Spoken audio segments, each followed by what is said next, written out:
Benvenuti alla 10ª edizione delle Conversazioni, stasera è la serata iniziale. Sono passati 10 anni e il festival si è ingrandito molto. Voglio ringraziare tutti quelli che l'hanno reso possibile, cominciando da Davide Azzolini, che è il mio partner e co-direttore.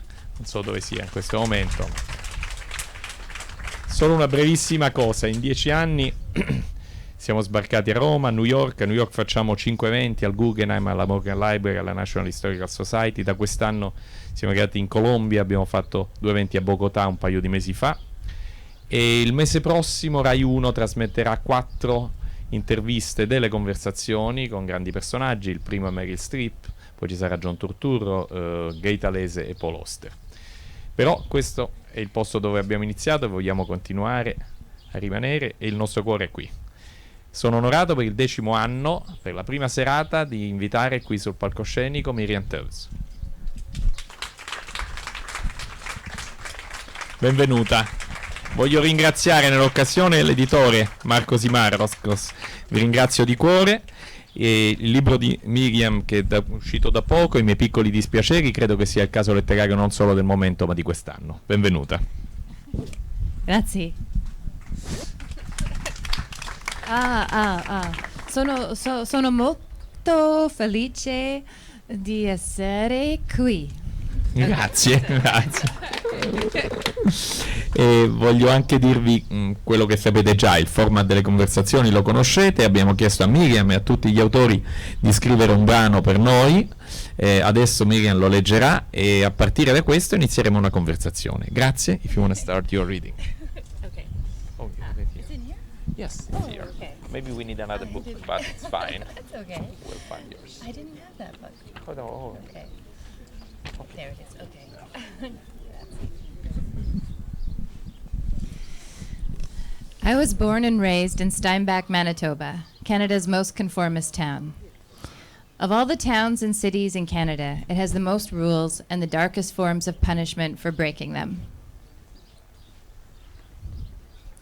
Not physical torture or imprisonment, but a kind of death called shunning or excommunication, whereby you simply cease to exist and must live as a ghost in the community.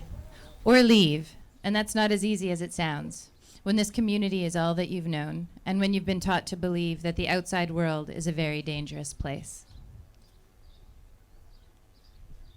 I can help you if you want. But is she going to be translating? No, they can read in Italian. Oh. I'm a Mennonite, which is a breakaway sect similar to the Amish. Every week in church, we sang a hymn called Trust and Obey. Women and girls are expected to remain quiet and subservient.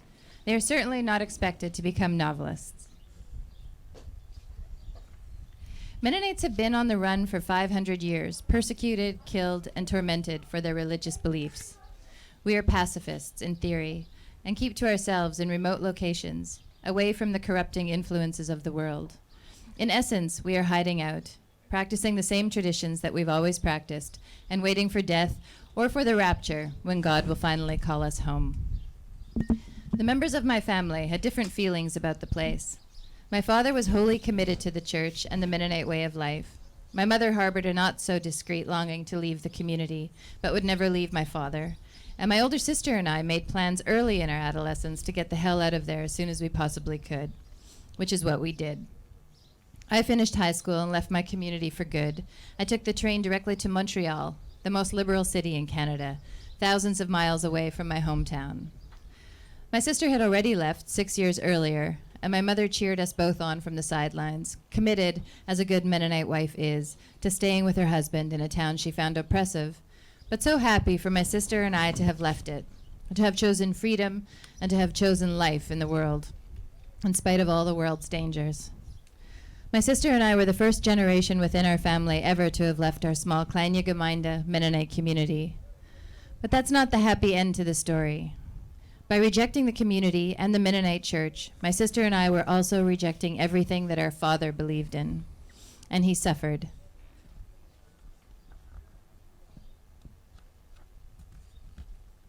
Sorry. It's glued. Sorry. Okay. Okay, grazie. He didn't express anger or disappointment. He was too reserved for that. And we always kept in touch and joked around. We loved each other. But I knew that my personal revolution, my escape from my hometown and from what I perceived of as mind control, had left him deeply distressed. You could say that there are no revolutions without blood, and this was no exception. Over the years, as my sister and I went to university, took lovers, had children, divorced, traveled, worked, and moved about easily in cities and had worldly experiences, my father became more sad and also increasingly aware that my mother also wanted desperately to leave the community and to take him with her. My father loved my mother, but it was impossible for him to even think about leaving that place. It was all that he had known. It had sustained him throughout his life, and perhaps also harmed him in other ways. But regardless, his commitment to the community, or his fear of change, or his feelings of guilt, or his fear of the world, or his terror of the afterlife and the judgment of God prevented him from leaving. During this time, while my sister and I were living our lives in the city, and my father was sad and devoted to the church, my mother was slowly disengaging. She had stopped going to church and was becoming depressed too. She was desperate for my father to agree to move with her to the city, to be closer to my sister and me and her grandchildren. And he was just as desperate to stay put. He knew he couldn't leave, and he knew she wouldn't leave. On an unusually warm day in May, my father's body was found lying on railway tracks a few miles from their home. He had been in a kneeling position, his head bowed, when he died. My father was well aware of the church's opinion of suicide, and he may have been praying to God for forgiveness, or perhaps for his absence now, to provide an opening for my mother to leave, to allow her to escape, to be free. She did leave the community shortly afterwards, and now lives with me in downtown Toronto, Canada's largest city, and attends a different kind of Mennonite church, one that is tolerant and nurturing and forward-thinking. Change is possible, but not without great cost. When she dies, she'll be buried next to my father in the old cemetery in our hometown, and the inscription on their shared tombstone reads, "As ever." There are different ways of thinking about my father's last act, different theories, but I believe that my father sacrificed his life for my mother's freedom, that he's the true revolutionary in our family, and that he kept his Christian faith until the very end. Grazie. Io sento il dovere di ringraziare Miriam per questo pezzo, non solo così bello, ma così pieno di dolore e di sincerità. Non so se... Thank you very much, Miriam, for this piece, which is very beautiful and full of truth and pain. Thank you very much for listening. Vorrei iniziare la nostra conversazione facendoti una domanda. Qual è stato il momento più rivoluzionario della tua vita? The first question is, what was the most revolutionary moment of your life? Well, I think for me it was exactly having to do with the piece that I just read. It was my father's suicide. Before he died, there was no inkling, no idea that he would do something like that he would take his own life. We knew that he was depressed, but none of us in our family thought that he would commit suicide. And I realized too that with his so his death was a complete surprise. It was a complete shock. It was devastating, of course. But what I learned from it and what made me change my life, I suppose, which is you could consider to be revolutionary, is that I realized that he wasn't able to go on, and I understood the depth of his suffering and of his despair. And I also realized that the onus was on me to appreciate my capacity for joy and my curiosity and my willingness to go on living. And I needed to understand that was a true gift. Ma probabilmente il momento più rivoluzionario della mia vita è stato quello che vi ho appena raccontato nel mio pezzo, il suicidio di mio padre. Prima della sua morte non c'era stato nessun accenno al fatto che potesse o volesse togliersi la vita. Sapevamo che era depresso, che soffriva di depressione, ma nessuno nella famiglia avrebbe mai immaginato che arrivasse appunto al punto di togliersi la vita. E dunque la sua morte ci ha colto assolutamente di sorpresa, naturalmente è stato uno shock devastante per tutti noi, e io ho anche imparato però da questo gesto, ed è in questo senso che è stato un momento rivoluzionario per me. Ho capito dopo una riflessione molto profonda che lui non era davvero più in grado di continuare a vivere, e mi sono resa conto della profondità della sua sofferenza e della sua disperazione, e questo mi ha portato a rendermi conto del dono che invece io possiedo nella capacità di gioire e nella curiosità che ho nei confronti della vita. La scorsa settimana, quando abbiamo avuto le conversazioni a Roma, ho chiesto ai miei ospiti di indicarmi un momento rivoluzionario nella scrittura, e ho ascoltato risposte molto diverse. Alcuni hanno citato Joyce, altri hanno citato Dante, altri Proust, eccetera. Qual è secondo te un momento che cambia, se esiste, per sempre la storia della letteratura, e perché? Last week when we had the Conversazioni in Rome, I asked the guest what was, in their opinion, the most revolutionary moment in writing, in literature. And of course I got different answers by them, Joyce, Dante, Proust. What was, in your opinion, the moment that totally changed writing in the history of literature? I think for myself personally, that moment happened for me in high school, and so I'm not sure how much this moment changed literature, but it changed my life, I was reading The Grapes of Wrath by John Steinbeck, and there was a section in the book, and I had never read this type of beautiful literature. I had never been experienced. I had never just come, so I had never experienced this type of literature in my life. And there's a section in the book where there's a family, the Joad family. They're leaving the Dust Bowl of Middle America and going to California, where they feel that life will be better for them. And the young girl traveling with the Joad family she's not a young girl, she's maybe in her teens. She's pregnant, and on the trip she loses her baby. And there's an old man traveling with the Joad family. And the entire family, all of them, they're very hungry. They're starving. They have nothing. And the young woman nurses or breastfeeds the old man, the old starving man. And for me, that really blew my mind in high school. I thought, wow, this is so grotesque in some ways, so beautiful. The compassion, it changed me, and I thought, wow, this is what literature can do. Prima di ascoltare la traduzione di Anna, voglio solo aggiungere una breve cosa, se quello è il momento in cui hai deciso di diventare una scrittrice. Was that the moment when you decided to become a writer? That was not the moment when I decided to become a writer, but that was a kind of a gradual sort of realization. But it certainly it altered my world, and I realized what language was possible, what it could do to the heart and to the soul.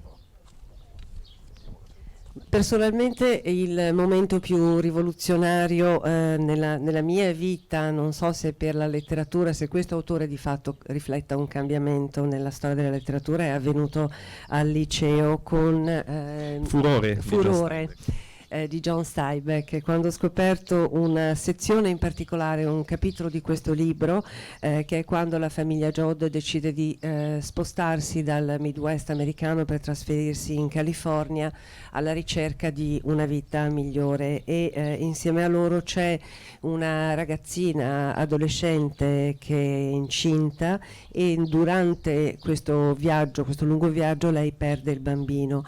In questa famiglia c'è anche un anziano, insieme a questa famiglia c'è anche un anziano, e stanno letteralmente morendo di fame, e la ragazza di fatto allatta l'anziano per permettergli di sopravvivere. E questa immagine, questo momento, questo passaggio mi ha davvero incantato, e mi ha aperto un mondo per la bellezza e per il senso profondo di compassione. Non è stato in quel momento però che ho deciso che avrei scritto nella vita, ma è stato il momento in cui mi sono resa conto che esisteva un mondo alternativo, e soprattutto che la lingua era in grado di aprire il cuore e l'anima. E poi ho chiesto se era quello il momento. Sì, sì. L'ho riassunto dicendo Sì, appunto che... La seconda domanda è ancora sul linguaggio ed è questa. Immagino che per chi scrive non per questioni commerciali la scrittura sia una necessità, un qualcosa che si fa perché non si potrebbe vivere altrimenti. Una volta affermato questo, ma ovviamente se non sei d'accordo smentisci quanto ho detto, mi chiedo se per te la letteratura è una forma di rivoluzione o di reazione, e cerco di spiegare. Se è un modo di cambiare l'esistente o un modo invece di mettere ordine al caos dell'esistente, di reagire al caos dell'esistente. Another question on the language. Of course, writing, if it's not for commercial reason, it responds to a deep desire and urge to write. But having said that, do you think literature is more of a revolution or of a reaction to life? And I explain this. Do you think is it a way to change our existence or to try and put order in the chaos of life? I think that it is both of those things, and I think that it begins often with a desire to create order, and to take for a writer to take his or her own experiences and emotions and feelings and sort of impose order on them in a way that makes sense to the writer. But I think that and I suspect that most writers don't think beyond that necessarily when they're writing, thinking, I think this will be a revolutionary act, or I think that this will incite some type of revolution. I think that comes for some reason from the work itself, and for the type of person who responds to the work, and that the work speaks to that person the reader in a certain way. But I don't think that it's ever really intentional. Io credo che sia entrambe le cose. Spesso inizialmente la scrittura, il linguaggio risponde a un desiderio di dare un ordine nelle proprie emozioni, nei propri sentimenti, in quello che ognuno prova, e quindi per dare un senso, un ordine per riuscire a dare un senso. E uno scrittore però non ha il pensiero razionale di compiere un atto rivoluzionario per la sua esistenza in questo. Ma questo aspetto deriva invece dal lavoro stesso, dall'atto della scrittura, e poi c'è una parte di reazione che è quella che dà il lettore, il modo in cui reagisce al lavoro dello scrittore. Rimaniamo a parlare di arte per un altro po'. Uno dei più grandi artisti di tutti i tempi, mi riferisco a Michelangelo, a 20 anni, solo a 20 anni, realizza la Pietà. Credo sia una delle opere d'arte più famose e più belle di sempre. Ed è un'opera d'arte caratterizzata da forme armoniche, olimpiche, di pace assoluta, di quiete, anche se c'è un momento di strazio.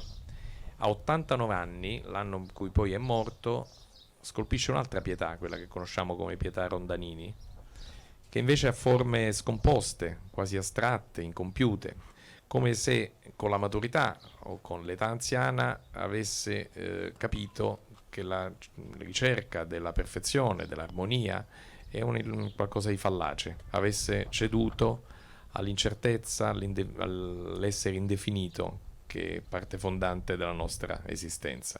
Che ne pensi? Let's continue talking about art for a while. I'm thinking about what is considered to be one of the most beautiful and best known work of art by Michelangelo, the Pietà by Michelangelo, that he made when he was 20. And of course it's a work of art that expresses harmony and peace and tranquility. And that same artist, when the same year when he died, when he was 89, made another work, which is the Pietà Rondanini, which is the opposite. There's a lack of harmony, it's abstract, it's somehow unfinished. It is as if with maturity and the old age, he somehow gave up his search for harmony, realizing the fallacy of our existence. What do you think? I think that I'm not as old as Michelangelo, but I'm not sure that I can share his feelings quite yet. But I sense that for most of us, if we're if our eyes are open and our ears are open and we're looking at the world that we are experiencing today, not perhaps here in this courtyard with this beauty, but in the rest of the world. I think that Michelangelo had an excellent point, and I think that is inevitable with maturity and with wisdom. I hope I'm not there yet, but that one comes to a feeling that peace in life, in the world, ultimately is impossible or at least unsustainable, and that is because we are human beings and deeply flawed, and we're cruel to each other, and I think that that's something that we need to be aware of if there's going to be any type of change.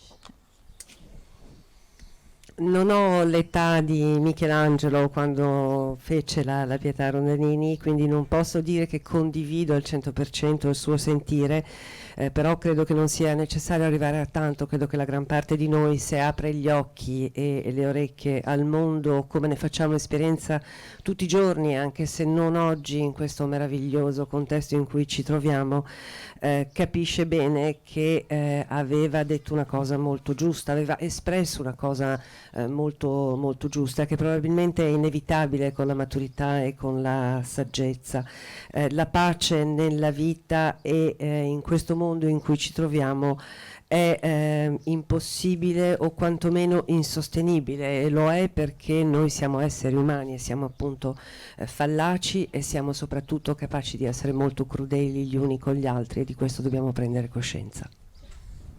Ora farò due citazioni, la prima affronta il tema della rivoluzione in maniera indiretta, la seconda più direttamente e più provocatoriamente.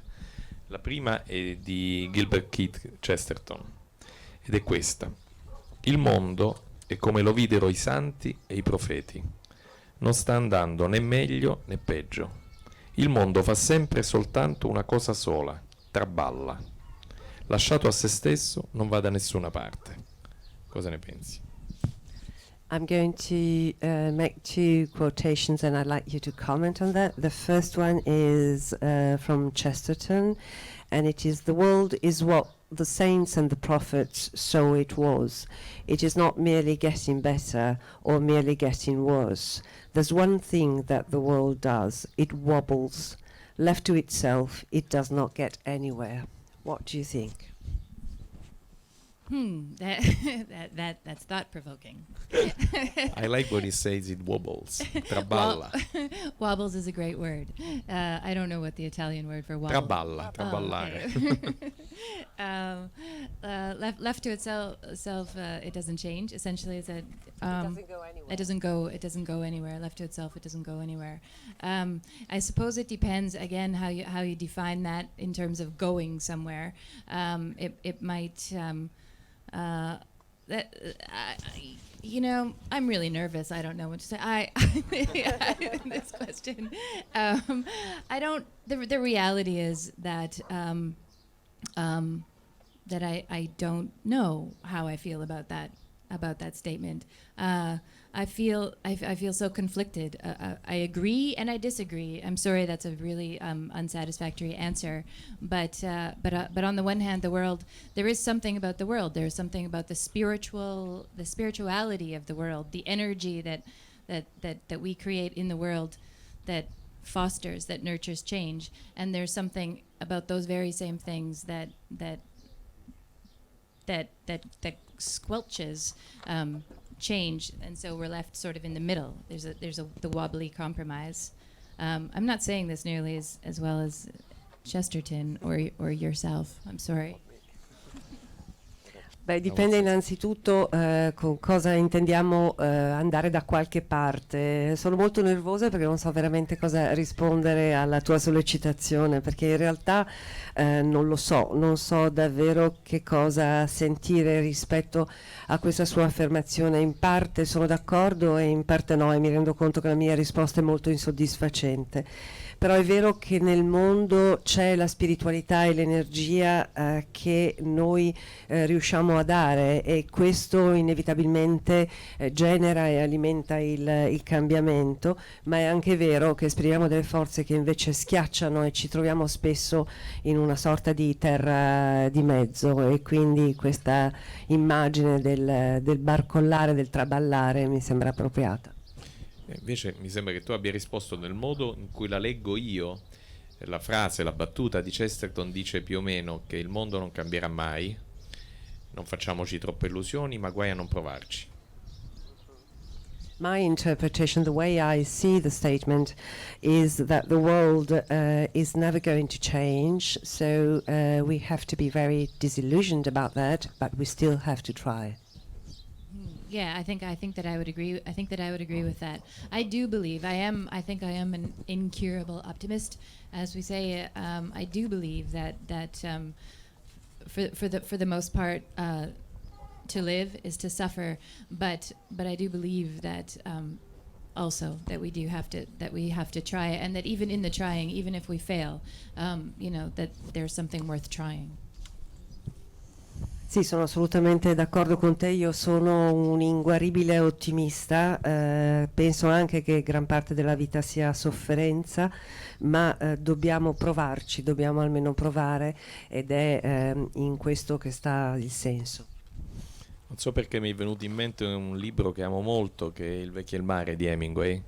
Lo ricordate, la storia di un pescatore che si chiama Santiago? Lì non fa un atto rivoluzionario, fa quello che deve fare per sopravvivere, cioè pesca, e pesca un enorme pesce spada, il più grande che abbia mai pescato. Poi arrivano però gli squali, glielo mangiano a poco.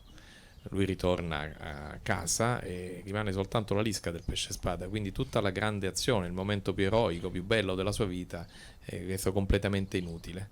Però continua a sognare e in qualche modo sa che quella sconfitta è degna di essere vissuta. Non è una domanda questa, volevo solo però. It is not a question, it's just a commentary that was prompted from our words. I'm thinking about Hemingway's The Old Man and the Sea, and you all remember the old fisherman named Santiago. That is not a revolutionary, he's just he does his job, he is a fisherman, and one day he catches this very big swordfish. But sharks ate it, and so he's left with the bones to bring home. But he continues to dream, and so somehow, despite the defeat, he continues believing in it. Avevo promesso una seconda citazione che è questa, e ti annuncio che è provocatoria. È una citazione attribuita, dico attribuita perché alcuni mi hanno detto che non è sua, che l'ha solo ripetuta, a George Bernard Shaw, ed è una citazione politica, ed è questa: chi non è rivoluzionario a 20 anni non ha il cuore, chi lo è a 30 non ha il cervello. Volevo sapere che ne pensi, se si tratta di una battuta un po' reazionaria o invece c'è una grande verità. And then the second statement, quote that I'd like you to comment, and it's attributed, because it's not certain that he's the author, to George Bernard Shaw. And it says, not to be a revolutionary at 20 is proof of want of heart. To be one at 30 is proof of want of head. So, of course, it's a provocation, but I just would like to know what you think about it. I think that I'm not sure that I agree with it. I feel that with age, we're capable of more profound revolutionary thought. I know that for myself, as I get older, I'm becoming, and I'm not sure what it has to do with age or if it's the circumstances of my life. I'm not sure, but I'm losing my fear, which isn't to say that I don't have fears, but I feel that I'm far ready now to fight for something. Perhaps overthrowing capitalism. That could be a good start, and maybe my adult children could help me with that. They have the hearts and the minds to do it, but I feel that I have them as well.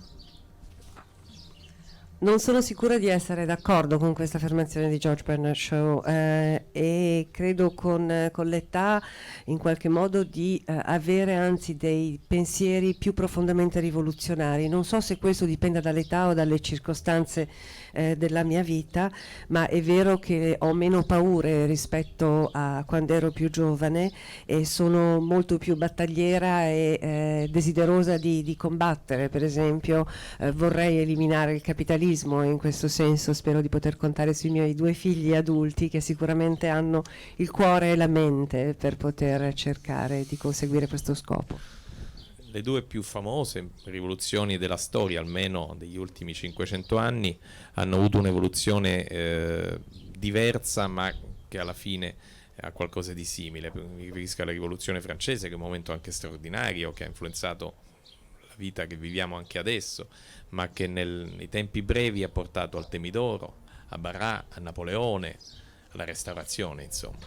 La rivoluzione comunista è finita anch'essa dopo una 70ina d'anni, tra le macerie di un sistema che non funzionava da nessuna parte. Eppure entrambe partivano da enormi ideali, non sto paragonandoli ovviamente in tutto e per tutto.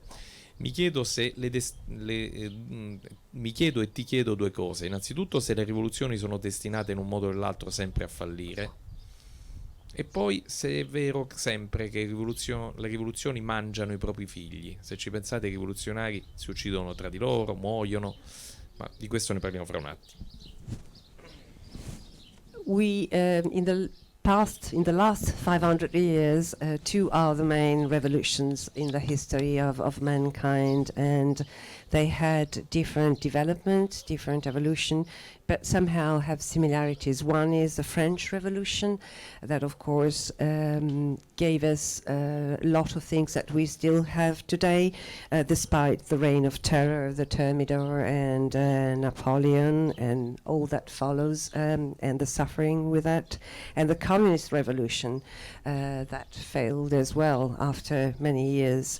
So they started from ideals which were worth sharing, but does this mean that every revolution is doomed to fail? And is it true that in the end revolutions end up eating their own children in a way? God, I hope not. I believe that that a revolution is required, that many revolutions are required, and that there will be revolutions, and that some of them will result in something good happening, not just in that period, that honeymoon period following a revolution when everything seems possible, but that will somehow be sustainable throughout, unlike the fallout from the French Revolution or the Communist Revolution. I think that, that's part of being, I think that's part of wanting to be a revolutionary, or of thinking with a revolutionary mind, is that faith that it will be something that will last. And I don't think that because of what has happened in the past, I don't think that should dissuade us or people involved in a revolution from carrying it out. Again, I think it's something that we have to keep trying. This sounds a little bit naive on my part, because I'm a middle class Canadian. There have been a lot of things sort of handed to me as a result, in terms of a type of quality of life. So for me, for somebody like me to talk about what is required, for a revolution feels a little slightly disingenuous. However, I feel so strongly about the need for change. I'm not sure exactly what I can do other than write books that hopefully will change people's minds, change people's hearts. But it's something that I think about a lot, and kind of hope that others will, take the torch, be the vanguard of change. Io spero proprio di no. Io credo che siano necessarie le rivoluzioni e siano indispensabili perché qualche cosa accada e possa essere sostenibile e duraturo, al di là del periodo idilliaco del momento stesso in cui una rivoluzione avviene, ma possano esserci dei risultati che perdurano nel tempo e possano essere positivi.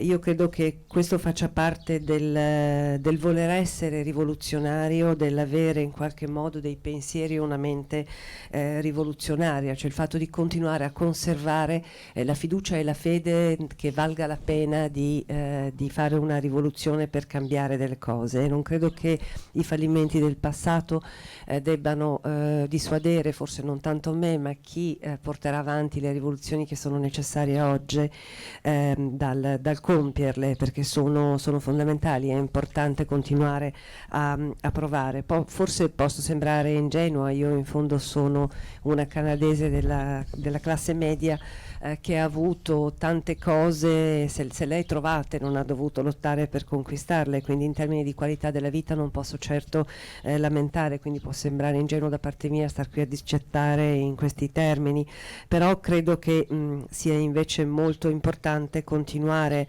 a coltivare il desiderio del cambiamento. Io nel mio piccolo posso scrivere e questo è il mio modo, poi altri continueranno appunto a portare la fiamma e la staffetta passerà di mano in mano. Mi ha colpito mentre parlavi, mi è venuto in mente quando facevi riferimento alla maturità e all'età che i rivoluzionari francesi, forse non ce lo ricordiamo abbastanza, erano dei ragazzini, avevano 25-26 anni, Robespierre mi pare ne avesse 26. Questo è abbastanza impressionante, ma in realtà volevo farti un'altra domanda. Nel tuo pezzo così personale hai fatto riferimento alla fede. Mi chiedo se questo dolore che hai provato così profondo, così inaspettato, ha in qualche modo cambiato il tuo sguardo del mondo e in particolare la tua fede. Just a comment, which is not a question. When you were talking about maturity and age, I thought that French revolutionaries were very young, actually. Robespierre was only 26, but that is not my question. My question is, was prompted from the fact that in your work, in the essay that you gave us, you mention the suffering that you experience. Has that changed your approach to faith? Because you mentioned faith from your background. Has it changed your way of feeling it?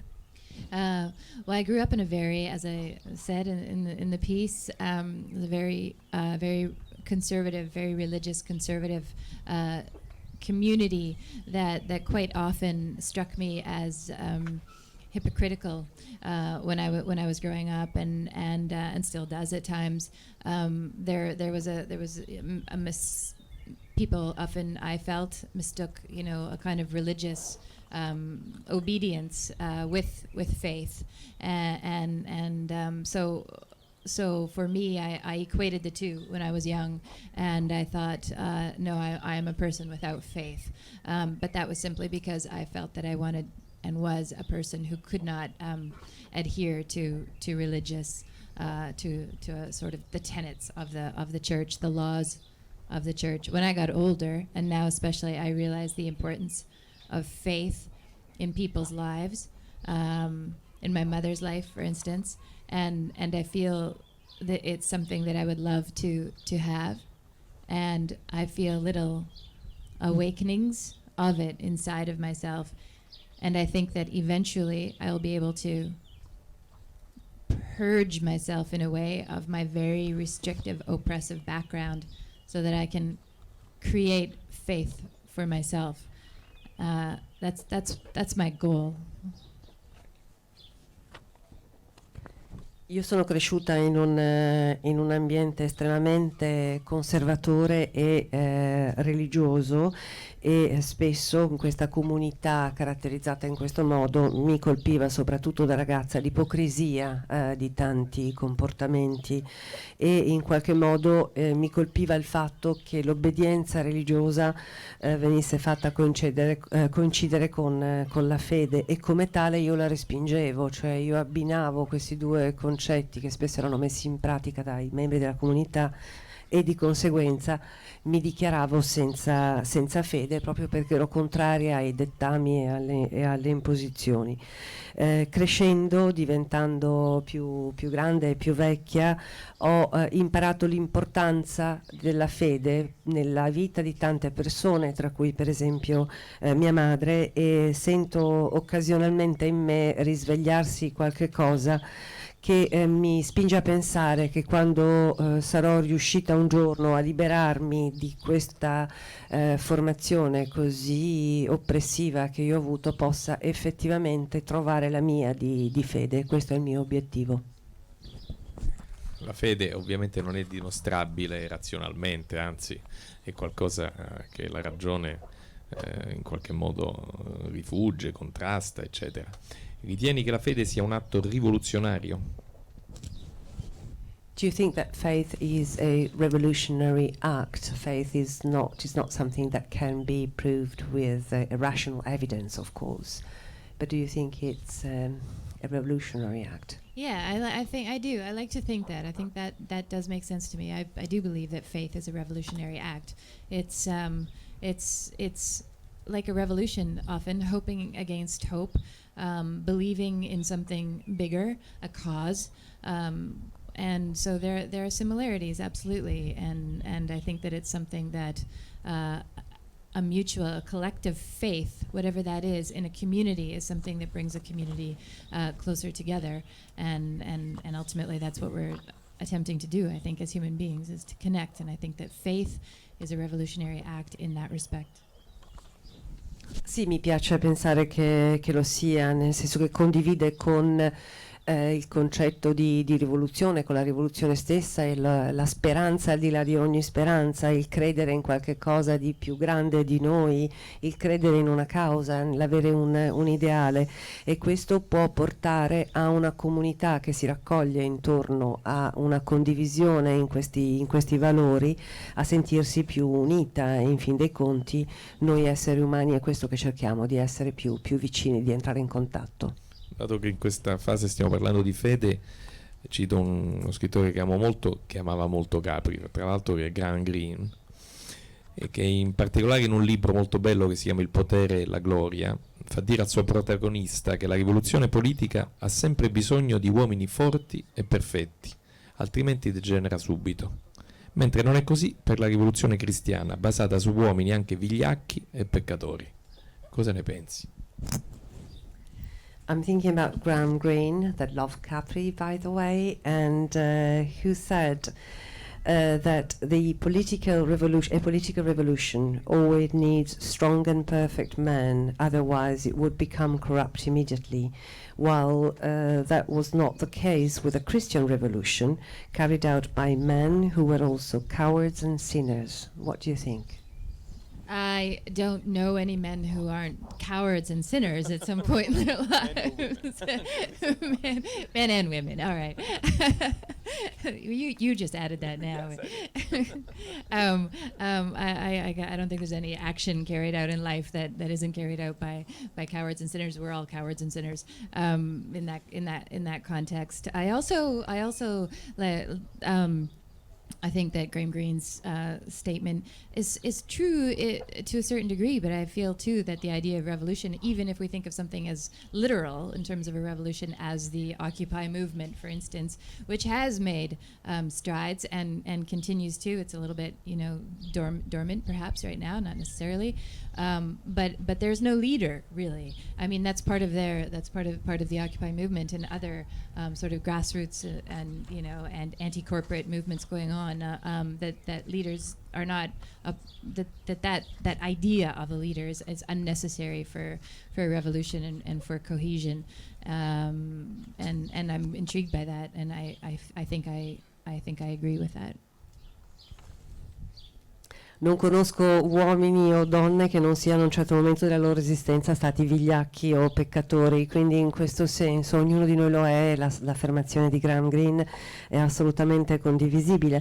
Però penso anche invece in merito alle rivoluzioni fatte soltanto da uomini forti e perfetti, a recenti forme rivoluzionarie come il movimento Occupy, che continua comunque a portare avanti la sua piccola rivoluzione, anche se in questo momento sembra un po' silente o dormiente, e è un movimento che prende forma senza un leader, senza la necessità di avere una persona forte che li guidi, e questa è una caratteristica di tanti movimenti che partono dalla base e che sono contro determinati poteri economici, e questo mi sembra che appunto smentisca in parte quello che dice Graham Greene. Chiudiamo questa parte sulla fede con un'altra cosa, questa più personale, una mia convinzione. Ovviamente voglio sentire il tuo parere, ma se qualcuno del pubblico vuole intervenire è benvenuto. Io credo che il momento più rivoluzionario della storia sia quando una persona che per un uomo di fede è il figlio di Dio, per chi non ha fede è il figlio di un falegname, dice ad un gruppo di pescatori di acqua dolce, neanche pescatori di mare, di amare il proprio nemico, non sopportare, tollerare, ma amare il proprio nemico. Ecco, secondo me quello è il momento più rivoluzionario di sempre. Volevo sapere cosa ne pensavi. I would like to know your opinion about one of my belief, which is that the most revolutionary moment in the history of mankind is when a man that some believe is is the son of God, and other things is just the son of a carpenter, told a group of fishermen, "Love your enemy." What do you think about that? Yeah, again, I mean, and that's something that I grew up with. I think that very story lesson was spoken to me, taught, to me every day of my life growing up, and I think I believe that it's true. I believe that is the litmus test, really, for that compassion is the litmus test for what it is to be human, and that compassion, I do believe that it comes from God, or something like God, something better than us, something bigger than us, something that we strive for and hope to attain. And so if we think of something, for instance, of people who commit crimes, and the notion of punishment and prisons, and that most crimes are usually committed from need, from poverty. I feel that in that case, and this is maybe just a specific example, that these people would be less prone to committing crimes, for instance, if they were given love, which means giving them food and shelter and dignity. And so in that way, I do believe that it's true that we don't separate these people from society, but that we embrace them and give them what they need. Questo è sicuramente un concetto con cui io sono cresciuta, è una frase, è un principio che mi è stato insegnato e ripetuto ogni singolo giorno della mia vita durante la mia crescita mentre ero ragazza, e credo che sia vero. Credo che la capacità di compassione sia un metro per misurare la nostra capacità di essere umani, e il concetto di compassione ha una radice in qualche modo divina, perché è qualche cosa che appartiene a un'entità più grande di noi. e si può anche tradurre riflettendo per esempio sui crimini, sulle persone che commettono dei reati e che la società tende a punire mettendoli in prigione. La riflessione che va fatta è che tante persone commettono un reato, un crimine per una necessità e in questo senso probabilmente sarebbero meno inclini a commettere questi reati nel momento in cui venisse dato loro l'amore, un riparo da mangiare o quantomeno la dignità nel vivere. Quindi credo che sia molto importante riflettere su questo. Mi hai dato lo spunto per l'ultima domanda, poi lascio lo spazio a qualche domanda dal pubblico. Aristotele diceva che la povertà è la madre della rivoluzione e del crimine. È una frase famosa, importante, che ha certamente una grande verità. Mi chiedo però se sia anche esaustiva, se in qualche modo la rivoluzione nasce sempre da una situazione sociale. Aristotle says that poverty is the mother of revolution and crime. Do you think that it has a part of truth, but do you think it has all of the truth? I mean, does a revolution stems from that? Do you think it explains revolution? I think that poverty can explain revolution and it can explain crime, but it, for the most part, I think is something that if you're experiencing it, if that's your world, you're so beaten down, crushed that that revolution certainly is a dream, and that crime is perhaps something that you wouldn't have the moral fiber or lack thereof to commit. I guess what I'm trying to say is I think that poverty does lead to those things, but that for the most part poverty leads to more poverty. Poverty leads to suffering and to grief and to a silence, to invisibility, and not to expression of anything but pain and sort of day in, day out drudgery. Sicuramente è vero che la povertà genera sia la rivoluzione che il crimine, però nel momento in cui sei in una condizione umana di abbattimento, di prostrazione, diventa difficile pensare a diventare rivoluzionari, nel senso che la povertà spesso genera soltanto uno stato di ulteriore povertà e quindi una condizione di ripiegamento su se stessi, di silenzio, di invisibilità e non di desiderio di espressione di ideali. Allora, qualche domanda dal pubblico adesso. Grazie, il signore, se possiamo dargli un microfono. Benvenuto. Buonasera. Sorry madam, I don't speak English very well, I prefer speak Italian. Vengo al punto centrale della sua esperienza personale. A un certo momento della sua vita, lei lascia la comunità mennonita e fa una scelta di libertà. Questa è stata la sua rivoluzione. Ora vengo alla domanda.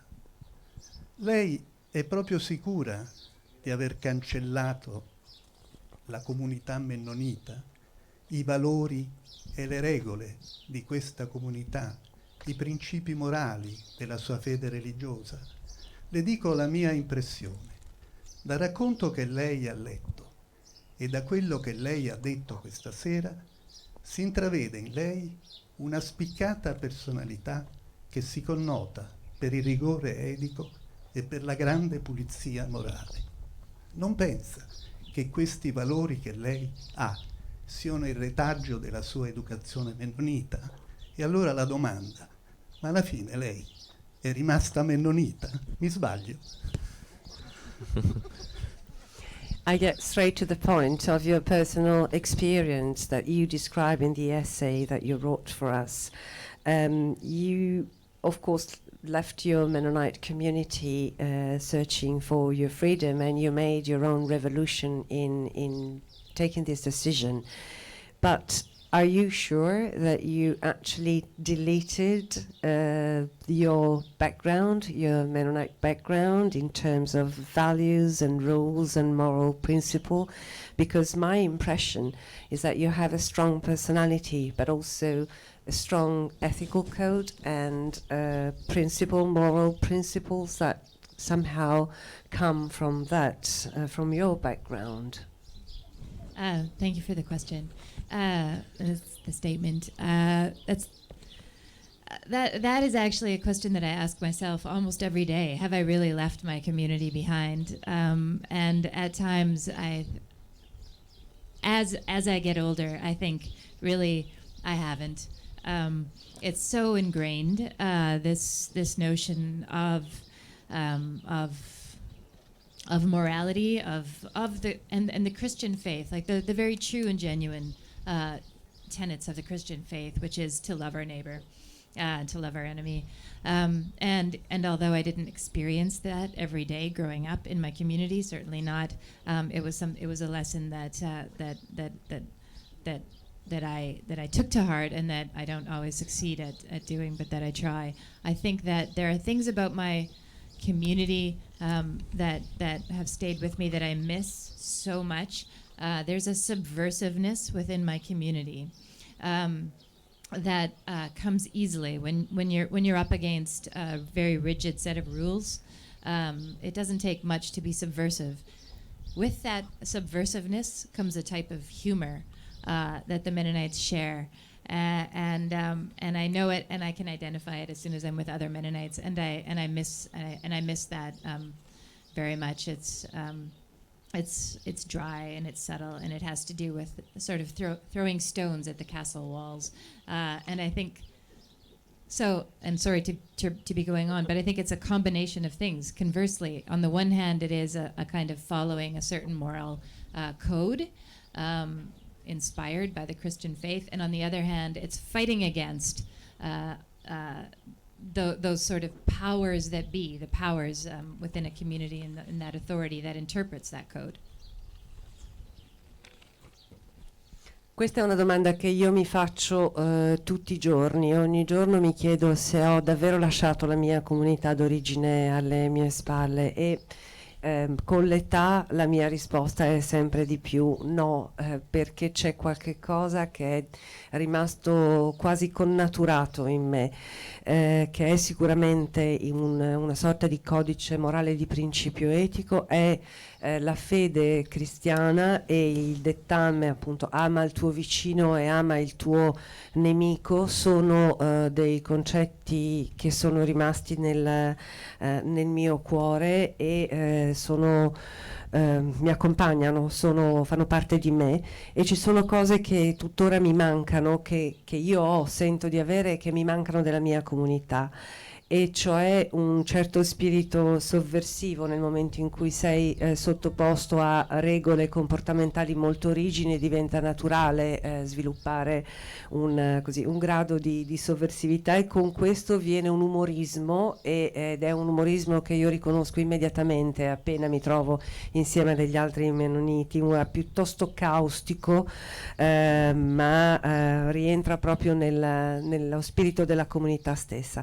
Quindi davvero sono entrambe le cose, un codice morale che viene dalla fede cristiana, e poi un desiderio di mantenere determinati principi etici e morali che sono rimasti con me. Grazie. C'è un'altra domanda lì in fondo. Un attimo per il microfono. Solo una curiosità. Ha detto di... Se si mette in piedi la vediamo. A 18 anni ha fatto la sua rivoluzione lasciando il suo gruppo religioso. Per i figli, lei ha 2 figli, ha detto dei figli adulti. Come li ha educati o li ha lasciati liberi? Come si è comportata per l'aspetto religioso? Grazie. You made your own revolution when you were 18, leaving your community. You mentioned the fact that you have 2 grown-up children. How were you with them when they were growing up? What kind of education? Did you leave them free or did you give them sort of moral code or... How did I raise my children? They weren't. I didn't bring them to church. I made many mistakes, and I think my parenting philosophy was, teach by example. And of course, I failed many times and continue to, and essentially to get out of their way, to understand who they were as individuals, and to understand what they needed, and if that was moral instruction, I hope to provide it for them. But it wasn't something that I imposed. It was something that I hoped that they would absorb living in the world. My parents were responsible for a more religious education for my kids. They took them to church, and they learned various things at church about the Bible, about the literature, the biblical literature, and the wisdom within the Bible, and of course they also learned about the hypocrisy within the Mennonite Church, and now they're young adults, and I suppose will be creating their own revolutions and figuring things out for themselves.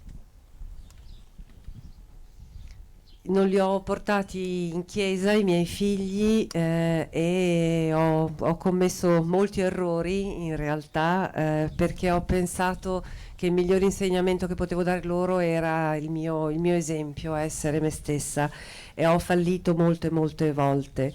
Ho cercato di capirli come individui, di capire le loro esigenze e di in qualche modo incarnare i miei principi morali in modo che loro potessero assorbirli per osmosi.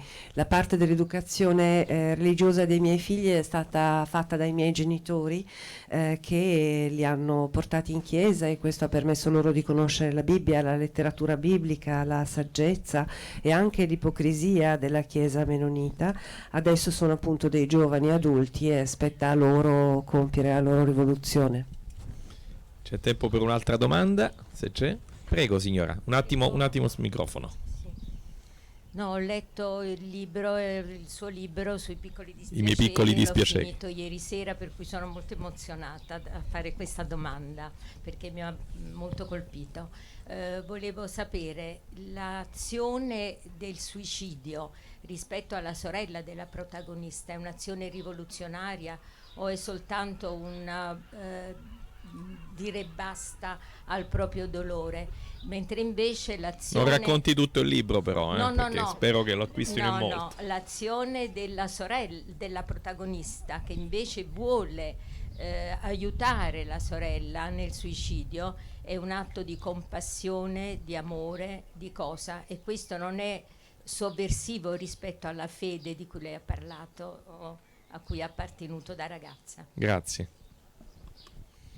I have a question because last night I just finished reading All My Puny Sorrows, and I am very moved in this moment, and my question is the suicide of one of the two sisters, is it a revolutionary act or is just a way to put an end to suffering? And the second question is the attempt of the sister to assist her in taking her life, in putting an end to her life. Is that compassion, or is that love? Is that a subversive act that once again depend on religion? Thank you for reading the book. It's the book is about two sisters, and one who very much wants to die and the other who very much wants to keep her alive. It's autobiographical. My father committed suicide, and my sister also committed suicide in 2010. One of the main characters in the book is the younger sister, is, I suppose, like me, the protagonist, and trying desperately to keep her sister from killing herself, and eventually at a point in the book coming to a certain understanding that, or a need to know what love means in this situation. How do you love somebody who wants to die? What are that person's rights, and what are your responsibilities? And it has to do with love. And I'm not sure that there's anything revolutionary about taking one's life, except again, the piece that I read, my father, I feel thought at that point that he needed to die in order for my mother to be free. I think in my sister's case, she was profoundly depressed. She had fought for over 40 years to stay, and I do believe that it would have been my responsibility, or in the case of the book, the sister's responsibility, to see to it that she wouldn't have to die alone and violently. And so, in a sense, it's the younger sister's lack of action that is the crux of the matter, because she's trying to figure out what to do, and this is a life or death situation. And of course, as you can imagine, I'm sure some of you are familiar with depression and with psychic pain and with suicide. That's almost an impossible conclusion to arrive at, to say, all right, I will help you take your life. And I think it's up to the reader to decide for himself or herself what they would do in a situation like that. Grazie di aver letto il mio romanzo, che parla di due sorelle, una che vuole morire e l'altra che cerca di darle la voglia di vivere, di impedire che questo avvenga. Il romanzo è autobiografico, nel mio brano vi racconto del suicidio di mio padre. Mia sorella nel 2010 si è tolta la vita. Dunque la protagonista del mio libro, la giovane che cerca di dissuadere la sorella da questo intento, sono io, e il tentativo è quello di capire lo stato dell'altro, ma al tempo stesso di provare a riflettere su che cosa vuol dire amare in una situazione del genere, cosa vuol dire amare una persona che vuole togliersi la vita, in che modo noi mostriamo amore a questa persona. Non c'è niente di rivoluzionario nel volersi togliere la vita. Io ho parlato di rivoluzionario nei confronti di mio padre, perché questo suo gesto ha di fatto dato la libertà a mia madre. Nel caso di mia sorella è stata una depressione contro cui lei ha lottato per 40 anni per riuscire a restare, e io mi chiamo in causa nel riflettere su quello che sono state sono solo le mie responsabilità nell'averla comunque lasciata sola a compiere un gesto violento nel momento in cui ha portato a termine la sua decisione, e nel non averle lasciato scelta, perché appunto il punto centrale è proprio questo: come ci si comporta in una situazione che è una questione di vita o di morte. Tutti voi sapete che cosa significa essere depresso, per cui la riflessione è sulla sorella giovane, su quello che ha fatto o non ha fatto per assecondare il desiderio dell'altra sorella. Naturalmente sta a ogni lettore decidere che cosa farebbe al posto di questa sorella. Prima di lasciarci voglio innanzitutto ringraziare Miriam Toews di cuore. Voglio ringraziarla per la sua sincerità, per il modo così bello, onesto, cristallino in cui ha espresso il suo dolore, e lo ha espresso sia nel suo libro sia nel pezzo che ci ha regalato. Ringrazio gli editori e vi consiglio tutti di leggere il suo libro, che è bellissimo, e voglio darvi appuntamento a domani. Domani avremo Judith Turman, che è qui con noi, benvenuta, insieme a Anna O'Brien, la vedo anche lei, grazie e benvenuti, e poi dopodomani Teju Cole. Grazie e arrivederci. Grazie.